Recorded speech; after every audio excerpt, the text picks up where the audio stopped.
What's up, everybody? Oh boy, do we have a good one today. Did John Pryor lie? So many of you commented. We're going to look at some of those comments and dig into if he did lie, what are the repercussions? What could the state have done? What should the state have done if John Pryor literally lied to a witness on the stand? But did he lie? Or is it allowed?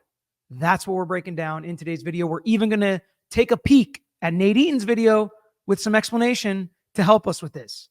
So thanks for joining. Hit that like button and subscribe.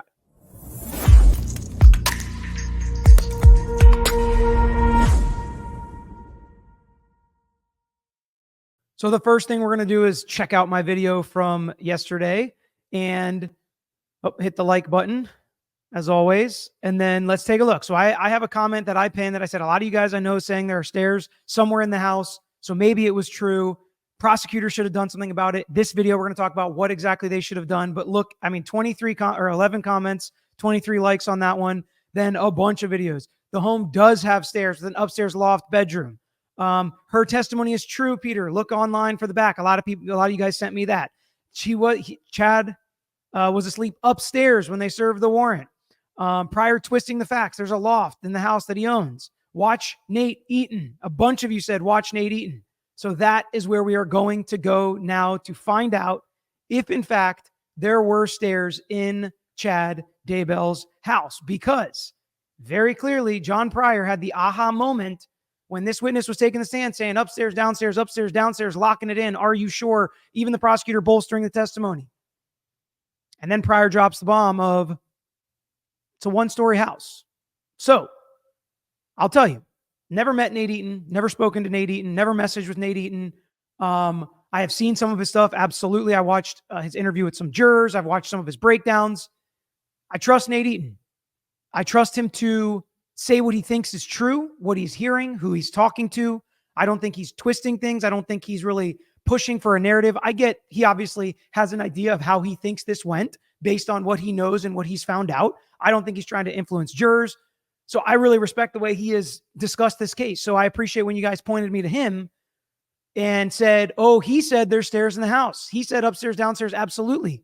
So let's take a listen to what he said. And I had a bunch of messages too that were direct messages that said, Nate just blows this theory out of the water. John Pryor lied. Not that Nate Eaton said John Pryor lied, but a bunch of people are saying that to me. How is that appropriate? How can lawyers just lie in court? He's twisting the facts. He's confusing the jury or misleading the jury. That needs to be stopped.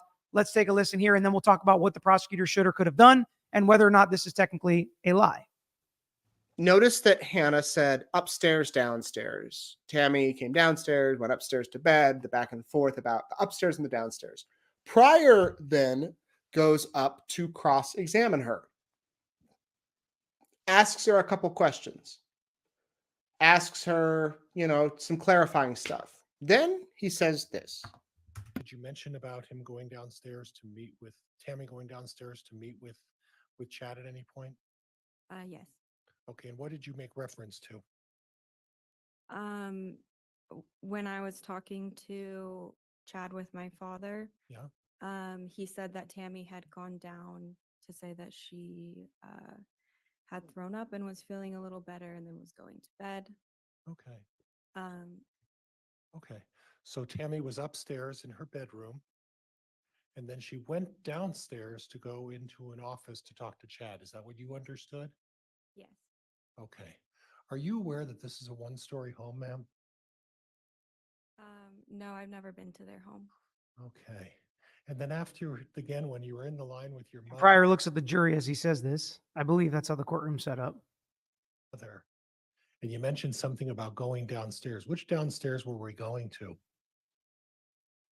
Again, I haven't That was a facetious or sarcastic question because he's saying, oh, there is no downstairs.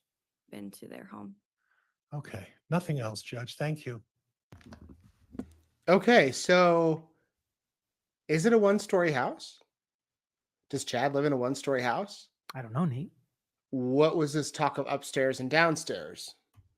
Well, I did some checking, and the home is technically a one-story house, but look at this. So before we get to some clarifying photographs, which a lot of you sent me as well, and I have seen, and we will talk about, the fact that even Nate Eaton okay, who I think has a lot of evidence, a lot of information, and he thinks Daybell and Vallow did this and are guilty. Again, I haven't spoken to him. I'm totally guessing. That's my opinion, that he believes that they did this. Even he says, technically, it's a one-story house. So if technically John Pryor is telling the truth, that's going to insulate him from a lot of sanctions or penalties or being held in contempt or things like that if he's knowingly misleading the court or the jury. But there are a lot of things you can do. As we talk about, law enforcement officers can sometimes lie when they're interviewing witnesses.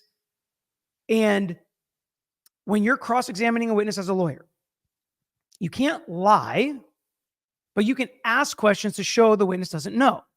And that's also one of the problems with the way that John Pryor asks questions. He says, ma'am, it's a one-story house, right? So he's kind of testifying. So right then and there, the state should have objected to counsel testifying. Now he could say, do you know if this is a one-story house or not? And those types of questions are always appropriate because you're not stating anything as a fact. You're not telling the jury anything. Now, you might be giving an answer in your question, which is appropriate on cross-examination. This is a one-story house, correct? You're asking that question. You've been there before, right? There's no upstairs there, is there? It's a question. But you're aware it's a one-story house, could potentially be seen as argumentative as counsel testifying. There's some nuance there. A lot of judges may allow it, but it's more of a dangerous question. There was no objection. Therefore, nothing is preserved as being problematic. It's not timely at this point. What else could the state have done? Objection, facts not in evidence. If nobody has testified about upstairs, downstairs, or it being a one-story house, which I believe the realtor said it's a one-story house. So I do think that there is more evidence out there than just John Pryor saying it's a one-story house. We've also seen pictures of it. And from certain angles, it definitely looks like a one-story house. More on that later. So the state could have objected to a misstatement of the facts if, in fact, it's a two-story house or there's an upstairs or downstairs, or misleading that they've objected to in the past, which is not really a proper objection, but facts not in evidence or misstates the facts. All of those objections could have happened at that point. And we heard none of them. And there's more they could have done, but let's first hear what Nate Eaton has. You see that little part? Where's my little arrow or my little draw tool? Right over here. Let's go with purple tonight. See this? There's the add-on. There's a window right there. This part of the home is 2 stories. And somebody who knows the house told me there are stairs to a 2nd-story loft above the garage. Technically, it could be a 2-story home, or at least that part of it. Chad could have been upstairs writing, or someone could have been up there sleeping. And I don't know why the prosecutors didn't come back and address this. Now, Grant. So, not exactly the strongest statement by Nate. It could have been 2 stories at this part. Somebody could have been up there working. Somebody could have been up there sleeping. So we don't know that because it hasn't been testified to. Somebody that knows the house said that there are stairs up to a loft, which, again, semantics at this point, but is a loft 2 stories or 1 story? I don't know, but lawyers, right? Lawyers in their words. So technically, did John Pryor do anything wrong? Now, a lot of people aren't going to like it, and maybe the jury wouldn't like it if they heard some more information, which, again, more on that in a second. But technically, he's using his words to discredit a witness, and it's the witness's job, if you're going to come testify under oath and help the state prove their case beyond a reasonable doubt, to know what you're testifying to. Now, as we said in the last video, the witness just said that's what Chad said. She didn't say she confirmed it. She didn't say she went there and walked up and down the stairs. So again, technically what she said was she was just testifying to what she heard Chad say, not what she knows to be true. Again, it's not even for the truth of the matter certain. She is not trying to say what Chad said is true. She is just trying to explain that Chad told 2 inconsistent stories 2 hours apart to 2 family members of Tammy Daybell, which is damning and not good for Chad Daybell. So some of this confusion happens with lawyering, and this is, I want to talk about this because it's such a great point you guys brought up, and a lot of you are frustrated with this kind of lawyering, and I get it. It is frustrating. But that's why there's 2 lawyers. That's why there are opposing counsels. This is a battle. And the state should have stood up and shown her a picture. Said, you see this? Does this look like 1 story or 2 stories? And I think the judge would have let it in as fair game. Now, he could have objected, Pryor could have objected to outside the scope of her knowledge because she said she's never been to the house. And fine. But guess what? Her mom testified right after her and said she has been to the house. So you absolutely could have cleared this up immediately within minutes of this pretty devastating cross by Pryor on the daughter witness about this 2-story house. Bring this up, ask the mom questions. If in fact there is a loft, if the office is up there, or there's a bed up there, or Tammy could have been sleeping up there, is that where he found Tammy? I don't know the answer to these questions, but the mom could have at the very least said there is a 2-story part or stairs that go up and down. And that's what else I said, because there was some even twisting with Pryor saying down and up. You could talk down the hall, up the hall, down the stairs, up the stairs. There could be 2 stairs, some sunken living rooms or offices or whatever. Maybe it could have been 2 stairs, technically that's downstairs or upstairs. There could have been all sorts of technicalities that the state could and should have clarified with. It is mind-boggling to me that the state didn't bring this up. Now, maybe they will in the future, right?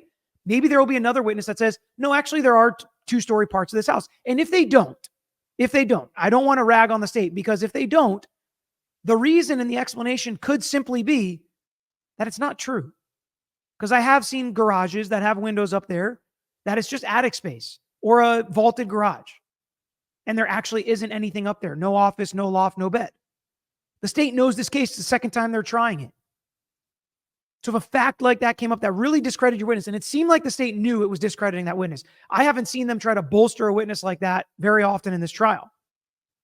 So if that were true, and if it was as simple as putting this picture up there and saying there's an upstairs and a downstairs, why did the state not do that? Now, of course, one explanation could be they dropped the ball, but another explanation could be they knew that the office and the bedroom were on the same level. So they did not want to twist the facts. They did not want to misrepresent the facts. And if that's the case, I respect it. Very interesting though, right? Because if it wasn't true, and if there were 2-story parts, the state could have objected, misstatement of the facts, which again, perks the jury's ears up saying like, oh wait, is Pryor lying about the 1-story thing? Because they've done that in the past, meaning the state has objected in the past and said things like that. And then figure it out on redirect or with the next witness that has actually been inside the house.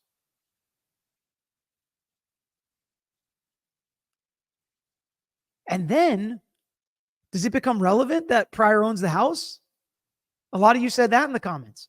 It's like, Judge, John Pryor is stating facts he knows not true for a house that he owns that has 2 stories. Now I think it becomes relevant. So if anybody in the future wants to say John Pryor owns the house, or if we want to recall the realtor and say, absolutely, there's a 2-story component to this house. I looked at it. I was going to list it.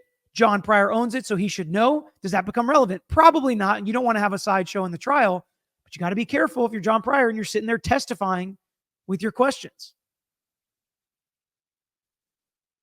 There's a little bit more I want to hear from Nate Eaton, and then we'll continue the discussion. Hannah said she'd never been to the house, so she might not know either way. But the second I heard this talk of, is it a 2-story home, I seem to recall somewhere hearing that Chad was sleeping above that lodge, that loft, and in the loft. In fact, I believe it was last year they showed photos from the top of that loft out the window to show where the kids were buried. So I was a little surprised that the prosecution didn't come back with that. And maybe they will. Maybe they will with another witness. I hope they do, because if, as a juror, instantly you might have questions about what she said. Did she hear right? What was that about? What was the upstairs, downstairs? It's a 1-story home. But this photo that, by the way, many of you sent to me, thank you. I saw it on Twitter as well. People were saying, wait, don't forget about the addition. That helps show that, there might be more to the 2-story thing. But so again, a couple things here. Number one, there's a picture from the loft looking out. I mean, if the state has that picture, obviously they know this information. Number one. Number two, doesn't mean they couldn't have made a mistake. Doesn't mean they couldn't have missed it. Doesn't mean they won't bring it up later. Because the other really important factor is, how smart are you guys? How smart is the public to remember this stuff and bring it up and post it all over the internet? Nothing is preventing investigators from the state, from the defense, anybody from watching these videos, watching Nate Eaton, looking at Twitter, and being like, oh man, we forgot about this. We thought that witness was so bad. We thought her credibility was sunk. But guess what? She'd never been to the house. She had no clue. She said upstairs and downstairs. It does kind of look like a one-story house, but it actually adds credibility that there were stairs in the house. And she didn't even know it. So it does make sense that Chad Daybell would have said that. The state could potentially make some kind of argument like that. And there are so many witnesses that are still under subpoena that they could recall that I'm sure could testify to this. I'm sure there are future witnesses that could testify to this. Will this become a big point in the trial? I don't know. I thought at first that witness was shredding Chad Daybell. Then I thought Pryor just completely sunk her credibility. And then when the mom came and testified, and that story was pretty consistent with what Chad Daybell has told other people about what happened with Tammy, that it's kind of a win for the defense. But if they can make it look like John Pryor is literally, make it look like he's lying. I'm not saying he's lying, but make it look like he's twisting facts or twisting words or trying to trick or mislead this jury or witnesses. Now they might scrutinize a little more every question he asks, every word that he says. And that, my friends, is not good for the defense. So thank you all for pointing this out. It was awesome to hear from all of you guys in the last video. Make sure you let me know what you think after listening to this video, after listening to Nate, after seeing this picture. I cannot wait to read the comments. There are certain videos that I literally scour the comments to see what you guys thought. I skip all the nasty, mean comments. So if you do those, just know I don't care about those. But I want to know what you guys think about this.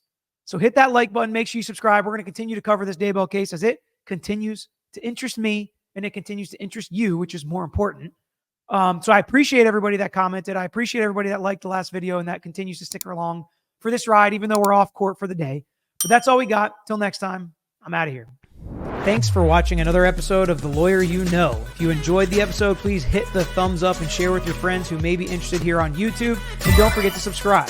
You can also follow us on Instagram, Twitter, Facebook, and TikTok. And don't forget to check out the Lawyer You Know podcast with new seasons dropping every quarter.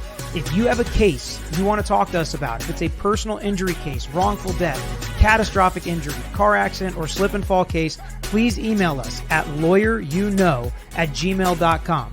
And of course, all these links I just mentioned are included in the description below on this episode and every episode. So until next time, this is Peter Tragos, The Lawyer You Know.